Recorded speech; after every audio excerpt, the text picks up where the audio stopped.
We certainly will be. Our top story this morning, though, a new COVID-19 variant, Omicron, is setting off alarm bells both here in South Korea and around the world. Countries have sealed their borders in a bid to stop the strain arriving on their shores.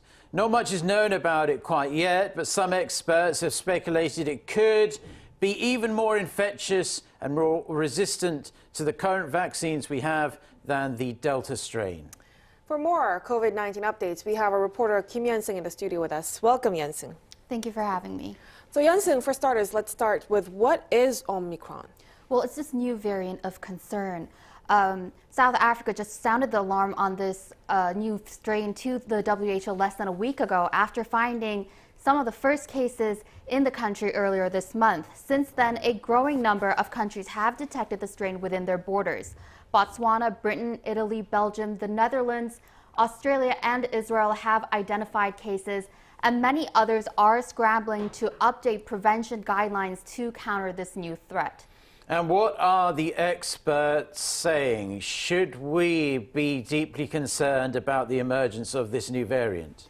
Well, the thing about this variant of concern, Mark, is that it's very new, so there's so much unknown about this virus. Some say it could be more evasive to vaccine protection and more transmissible compared to other strains.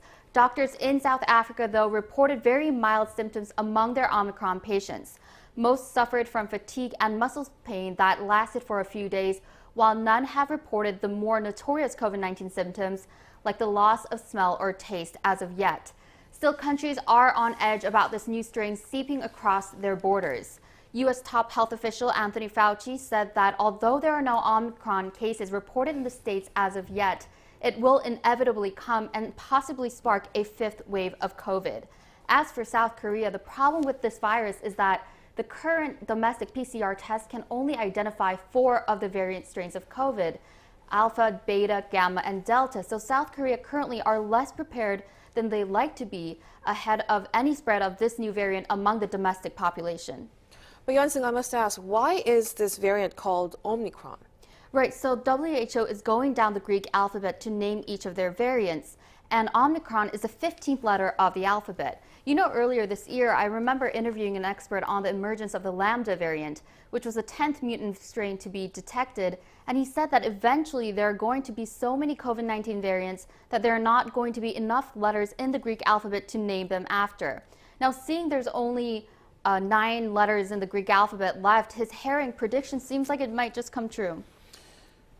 Yeah, it seems that way, given the rate at which these new variants are popping up. But what are countries trying to do to stop this variant coming in to their borders? Right, so many countries have been imposing travel bans on countries in southern Africa. The European Union has narrowed entry across its borders from 7 countries in the region, while South Korea and the U.S. have targeted travel restrictions for 8 countries. Israel enforced one of the toughest measures yet by sealing off its borders to all foreign nationals for 2 weeks after finding their first case of Omicron. These bans are simply a stopgap measure. Officials and experts reluctantly accept the fact that it's impossible to fully close off borders to Omicron, but through this travel ban, they're trying to give themselves a little more time to come up with a plan on how to deal with this new situation when it does come into the country. Right. This new strain definitely is concerning, considering how South Korea has been grappling with rise in new cases and critically ill patients, right? Exactly. So the situation is actually seeming quite dire right now. Health authorities are pulling out all the stops to contain the rising concerns over COVID-19, and this virus strain looks like it has the potential to thwart all of their best efforts. So South Korea's ICU beds are more than 70% full nationwide, while the number of critical cases keep hitting record highs. 647 critically ill patients reported as of Sunday. Almost 2,800 new infections were reported as of Sunday 9 p.m. The current situation may bring changes to the gradual easing of restrictions that the country is seeing now. An announcement on the possibly tweaked measures is due later today. Health authorities will also expand booster shots now to military personnel who can get their jab starting from the 27th of next month. Right, let's just hope the situation will get better as soon as possible. Thank you so much for your report, Yeon-seung. Talk to you again tomorrow.